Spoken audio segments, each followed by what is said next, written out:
Bulletin की शुरुआत करते हैं उत्तर प्रदेश की बड़ी खबर से। खबर उत्तर प्रदेश के मुजफ्फरनगर से है, जहां पर छेड़छाड़ पर गांव में बैठी पंचायत ने सजा सुनाई है और आरोपी युवक ने गांव में एक युवती के साथ छेड़छाड़ की थी, जिसके बाद से पूर्व प्रधान ने घर पर पंचायत का आयोजन किया और छेड़छाड़ के आरोपों को थप्पड़ों की सजा सुनाई गई। पीड़ित युवती ने पंचायत में आरोपी को कई थप्पड़ मारे। पूर्व प्रधान ने भी तालीब की और कई थप्पड़ों से रसीद किए। पंचायत में सजा का वीडियो भी सोशल मीडिया पर तेजी से वायरल हो रहा है। पंचायत में आरोपी तालिब ने युवती के सामने भरी पंचायत में माफी मांगी। पुलिस ने वायरल वीडियो का भी संज्ञान लिया। थाना मीरापुर क्षेत्र के गांव रसूलपुर का ये पूरा मामला बताया जा रहा है, जहां पर छेड़छाड़ का मामला सामने आया है। तो वहीं छेड़छाड़ के मामले में पंचायत भी बुलाई गई और इस पंचायत में सजा सुनाई गई कि आरोपी को थप्पड़ मारा जाए।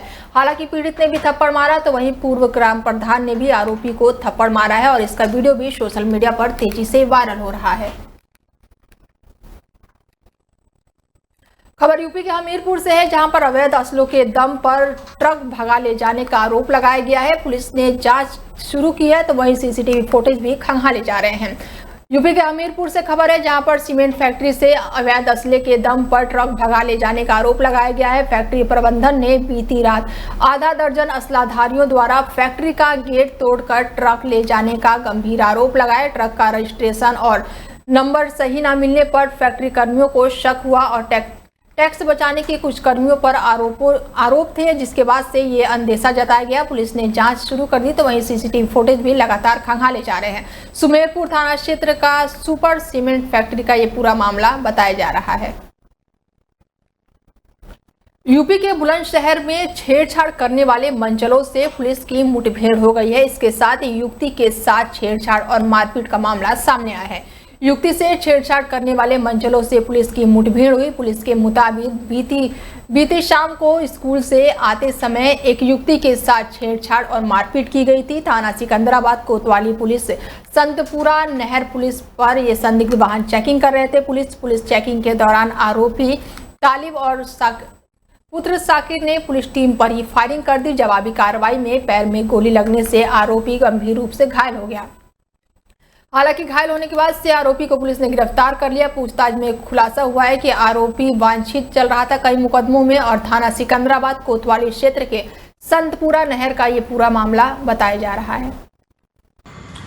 थाना सिकंदराबाद की पुलिस टीम द्वारा संतपुरा नहर पे संदिग्ध वाहनों की चेकिंग की जा रही थी। इसी दौरान एक बाइक सवार संदिग्ध व्यक्ति आता हुआ दिखा, जिसे रोकने का प्रयास किया गया, किंतु वह रुका नहीं।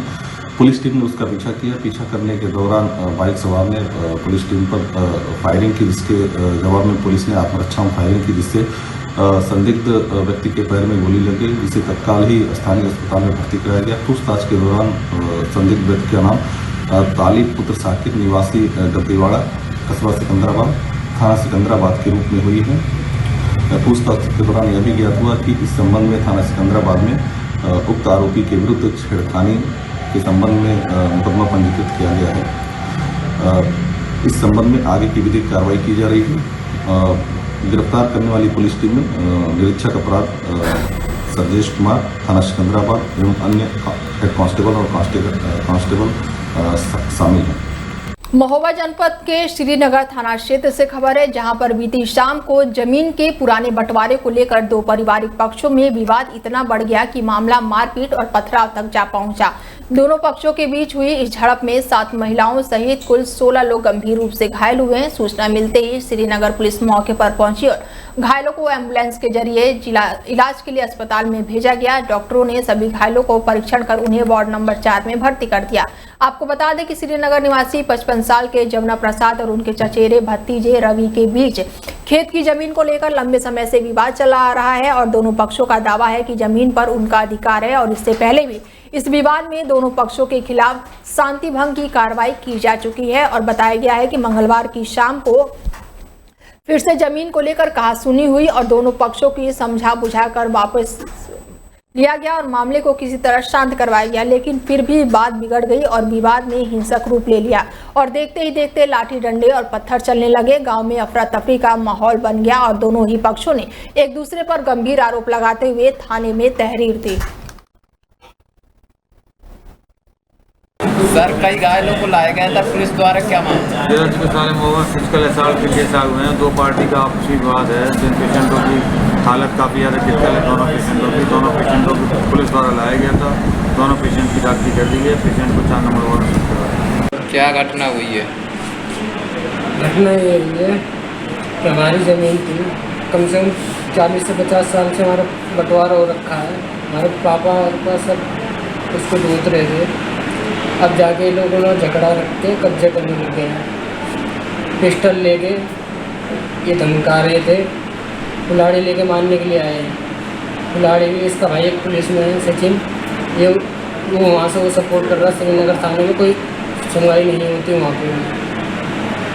अच्छा, कल 151 लगा दी बेफजूली की, न किसी ने कुछ बहसबाजी ना कुछ। आज क्या हुआ फिर? आज ये हुआ है, आज पुलिस वाले आए थे तो खेत पर गए हैं। दरअसल बाप का हो तो उसको अपने कब्जे में करके दिखा ले, वो तो हम देख लेंगे। अपनी ज़मीन को हम अपनी ज़मीन को जोते हुए थे, जोता रखा था। इन लोगों ने घर पे आए, घर पे गाली गलौज करने लग गए। इन्हों की लेडीज आई, उसका तो लड़का लेके आया पिस्टल, उन्होंने मारने की धमकी दी है। इतने में हाथापाई हो गई इनकी। हम 2 भाई थे बस, सिंह और मैं था। समाजवादी पार्टी का डेलीग्रेशन बदायूं में कर्तव्य पटेल हत्याकांड में परिजनों से मिलने पहुंचा। डेलीग्रेशन में सांसद आदित्य यादव, सांसद नीरज मौर्य सहित कई विधायकों ने पीड़ित परिवार से मुलाकात कर घटना की जानकारी ली और उनको न्याय दिलाने की बात कही। सांसद आदित्य यादव ने सरकार पर बड़े सवाल खड़े किए। आदित्य यादव ने कहा कि सरकार दावा करती है कि 0 टॉलरेंस की नीति अपनाई जाती है, मगर सरकार पक्षपात करती है और इस मामले में परिवार के लोगों को ही पुलिस ने पकड़कर बैठा रखा है। हत्या के आरोपियों को खुली छूट दी गई थी, इसीलिए सवाल खड़े होते हैं कि आरोपी पर चैन स्नैचिंग, वसूली, प्लॉट, गैंगस्टर जैसे गंभीर मामले पहले से ही दर्ज हैं। नीरज मौर्य ने कहा कि हम सब लोग परिवार के साथ हैं। पूरा प्रतिनिधिमंडल साथ में परिवार से मिलने आया है। बीजेपी की सरकार में जंगल राज कायम है। दिन दहाड़े डीएम आवास के पास ही हत्याएं हो जा रही हैं। अपराधियों को पकड़ने में पुलिस आनाकानी करती रही है। सरकार सही मायने में न्याय दिलाती है तो पीड़ित परिवार को न्याय मिल पाता और हम परिवार के साथ खड़े हैं। पूरे प्रदेश में लगातार हत्याएं हो रही हैं। आज समाजवादी पार्टी का प्रतिनिधिमंडल आया हुआ है और सिर्फ परिवार नहीं बल्कि पूरा गांव अगर आप देखेंगे तो इस घटना से शोकाकुल में है। परिवार डरा हुआ है और डरा होना भी इसीलिए जायज है कि जिस तरीके का रवैया प्रशासन का, शासन का बदायूं के अंदर रहा, सवालिया निशान निश्चित तौर पे वो खड़े करता है। सवाल खड़ा होता है कि जब प्रदेश के अंदर प्रदेश के मुख्यमंत्री जी इस बात को कहते हैं कि 0 टॉलरेंस की नीति हम अपनाते हैं, तो तब वो 0 टॉलरेंस कहाँ चला जाता है जब डीएम के आवास के सामने जहां एसएसपी साहब रहते हैं, हम लोग जनप्रतिनिधि, हम लोग का भी आवास उसी सड़क पे है, जजेस का, डिस्ट्रिक्ट जजेस डीजे होते हैं उनका भी आवास, ऐसी सड़क पे ऐसी निर्मम हत्या होती है तो उस समय आपका 0 टॉलरेंस कहाँ जाता है। उसके बाद जब ये हत्या होती है तो जहां हम सब लोग, हमारे नेता माननीय अखिलेश यादव जी, पूरी पार्टी और ये प्रतिनिधिमंडल परिवार से मिलने आया है और परिवार के साथ पूरी तरह से हम लोग हैं। जिस तरह से आज भाजपा की सरकार में जंगल मुजफ्फरनगर में सरकारी अस्पतालों में फर्जी डॉक्टरों की एंट्री का मामला सामने आया है, जहां पर झोला छाप डॉक्टरों का संरक्षण दिया जा रहा है। बता दें कि उत्तर प्रदेश के मुजफ्फरनगर जनपद के बुढ़ाना समुदाय स्वास्थ्य केंद्र में झोला छाप डॉक्टरों द्वारा गर्भवती महिला का ऑपरेशन किए जाने का सनसनीखेज मामला सामने आया है और इस घटना ने स्वास्थ्य विभाग की कार्यप्रणाली पर सवाल खड़े कर दिए हैं। स्थानीय लोगों और बीजेपी नेताओं ने आरोप लगाया कि सीएचसी प्रभारी की शाह पर झोलाछाप डॉक्टरों को संरक्षण दिया जा रहा है, जो न केवल अवैध उगाही कर रहे हैं बल्कि मरीजों की जान के साथ भी खिलवाड़ कर रहे हैं। मीडिया के कैमरा देखकर अस्पताल में आए फर्जी डॉक्टर अपने असिस्टेंट के साथ पिछले दरवाजे से भागते हुए दिखाई दे रहा है, लेकिन जब मीडिया ने उससे पूछा कि उसने बताया कि वो ऑटोक्लेव मशीन को ठीक करने के लिए आया था, जबकि उसका बुढ़ाना कस्बे में एक बड़ा अस्पताल है और उसके पास कोई भी डॉक्टर की डिग्री नहीं है। बुढ़ाना CHC की हालत इतनी ख़राब है कि प्रदेश में योगी जी की सरकार को बदनाम करने का काम बुढ़ाना स्वास्थ्य विभाग की तरफ तक पूरा जोरों शोरों से चल रहा है। आज इतना बड़ा मामला सामने आया, एक झोला छाप डॉक्टर फर्जी डॉक्टर पर डिलीवरी करवा रहे, तो इससे भी बड़े शर्मनाक कोई बात हो सके। और पूरा स्टाफ कहीं ना कहीं प्रभारी जो है उसकी मिली भगत से ये काम हो रहा। जब वहाँ मीडिया के लोग पहुँच गए, मीडिया के लोगों ने देखा कि ऐसे ऐसे उन्हें सूचना भी मिली, तो उसे फर्जी। यूपी के कुशीनगर में पहली बारिश ने खोल दी है विकास की पोल और जल निकासी व्यवस्थाओं की खुली है पोल। बरसात शुरू होते ही कुशीनगर के पड़ौना नगर पालिका परिषद की लापरवाही सामने आई है। पहली ही बारिश ने नगर पालिका की जल निकासी व्यवस्था की पोल खोल दी है। मुख्य सड़क पर 2 से 3 फीट तक पानी भर गया है, जिसमें आवागमन पूरी तरह से बाधित हो गया है।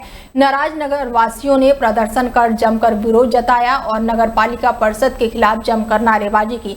यह दृश्य है कुशीनगर के पड़ौना नगर पालिका परिषद क्षेत्र के वार्ड नंबर 5 चंद्रगुप्त मौर्य नगर का, जहां पर पहली ही बारिश ने नगर पालिका की कार्यशैली की पोल खोल दी है। मुख्य सड़क पर 2 से 3 फीट तक का पानी भर गया है, जिससे राहगीर काफी परेशान है और जिससे लोग घायल भी हो रहे हैं। लोगों का कहना है कि वो समस्या को लेकर सांसद, विधायक और चेयरमैन तक से गुहार लगा चुके हैं, लेकिन अब तक कोई भी समाधान नहीं हुआ है।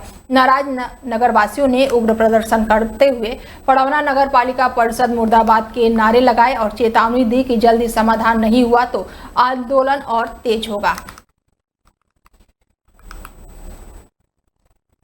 खबर सहारनपुर से है, जहां पर बारिश के बाद से नदियां उफान पर हैं। बता दें कि शिवालिक पहाड़ियों पर बारिश के बाद से नदियां उफान पर है। शंखभारी नदी में तेज बहाव देखने को मिल रहा है। सिद्धपीठ में मां शंखभारी देवी दर्शन को जाने वाले श्रद्धालुओं को रोक दिया गया है। सुरक्षा की दृष्टि से श्रद्धालुओं को मां के मंदिर तक जाने से रोका गया है। श्रद्धालुओं के वाहनों को बाबा भूरादेव मंदिर के पास रोका गया है। बरसाती नदी पार करके जाना पड़ता है मां के मंदिर पर, जहां पर 51 सिद्धपीठ से एक सिद्धपीठ मां शंखभारिणी देवी मंदिर है वहां पर, और देवी दर्शन को रोजाना हजारों श्रद्धालु पहुंचते हैं। श्रद्धालुओं की सुरक्षा के लिए स्थानीय पुलिस और प्रशासन पूरी तरह से अलर्ट मोड पर है। यूपी के मुजफ्फरनगर में तेज रफ्तार का कहर देखने को मिला है, जहां पर तेज रफ्तार डंपर डिसबैलेंस हो गई और रेत से भरा एक तेज रफ्तार डंपर डिसबैलेंस हुआ है। उत्तर प्रदेश के मुजफ्फरनगर जनपद में स्थित दिल्ली देहरादून नेशनल हाईवे पर उस समय चीख पुकार मच गई जब हरिद्वार की तरफ से आ रहे रेत से भरा एक ट्रक रफ्तार डंपर डिसबैलेंस होकर सड़क किनारे खड़े लोगों के ऊपर पलट गया, जिसमें 4 बाइक और एक पिकअप उसके नीचे दब गए। जिसकी सूचना पर आला अधिकारियों ने पुलिस फोर्स के साथ तुरंत मौके पर पहुंचकर बचाव कार्य शुरू किया और इस दौरान घंटों की मशक्कत के बाद पुलिस ने ट्रक के नीचे से 8 घायल लोगों को क्रेन के मदद से निकलवाया और उपचार के लिए अस्पताल में भर्ती कराया, जहां एक युवक की दर्दनाक मौत हो गई तो बाकी का उपचार अस्पताल में जारी है। आज थाना नई मंडी के हाईवे पे बिलासपुर कट पे एक डस्ट से भरा हुआ कैंटर अपना बैलेंस खो गया, जिसकी वजह से वो पलट गया और पलटने के कारण उसके नीचे 4 बाइक और एक पिकअप उसके नीचे चपेट में आ गई। यहाँ पे तुरंत थाना नई मंडी की पुलिस फोर्स पहुंची और फायर ब्रिगेड वाले पहुंचे और क्रेन की मदद से उसे सीधा किया गया है और उसके नीचे से जितने 8 लोग घायल थे सभी को बाहर निकाला गया और तुरंत जिला अस्पताल भेजा गया है वहाँ पे उपचार के लिए। उपचार के दौरान एक व्यक्ति की उसमें मृत्यु हो गई है और बाकी अन्य 7 घायलों का अभी भी उपचार जारी है। मैडम, हादसे का कारण पता चल पाया हो? अभी तक हादसे का कारण ये पता चला है कि जब इसने कैंटर ने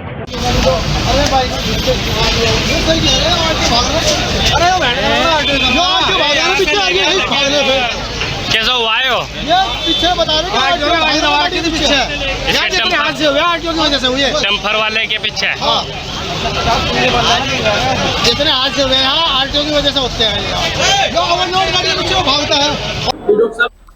खबर यूपी के अमेठी से है, जहां पर 2 पक्षों में जमकर मारपीट हुई है और वीडियो सोशल मीडिया पर तेजी से वायरल हो रही है।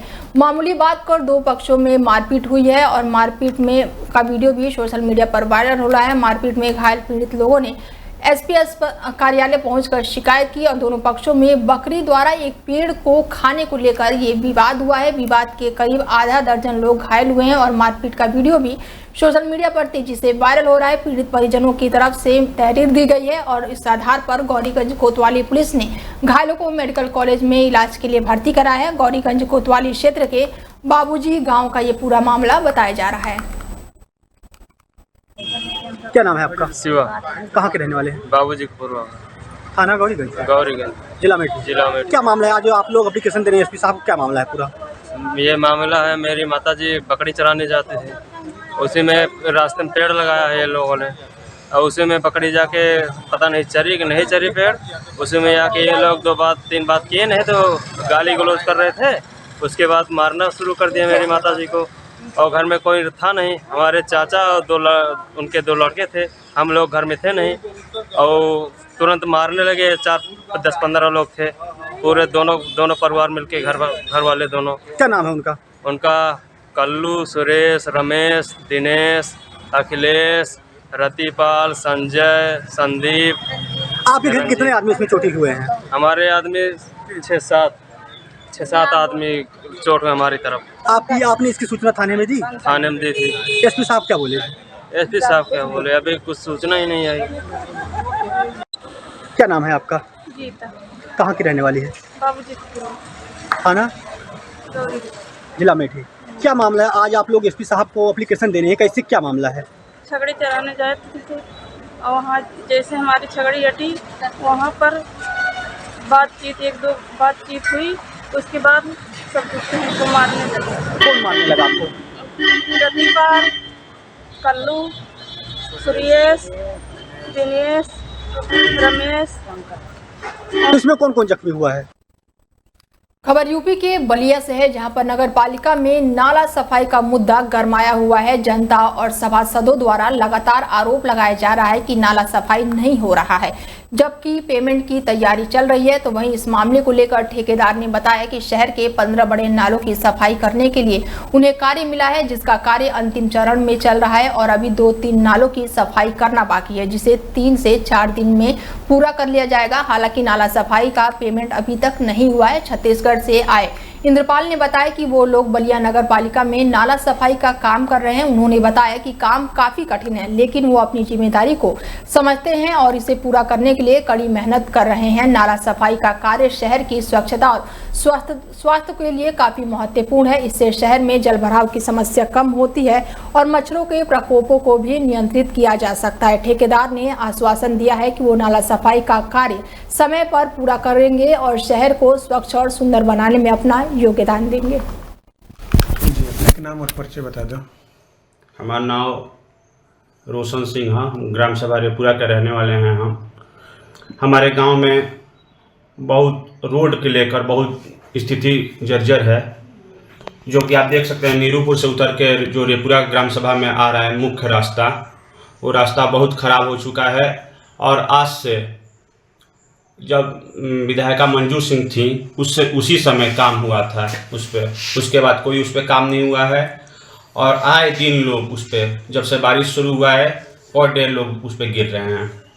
इस समस्या को लेकर आप किन किन लोगों से मिले और किन को आपने बताया है? इस समस्या को लेकर मैंने माननीय परिवहन मंत्री दयाशंकर जी से को ज्ञापन दिया, जिसमें अन्य लोग हमारे साथ थे, और उन्होंने ये भी कहा कि बहुत जल्द से जल्द आपकी समस्या का समाधान होगा।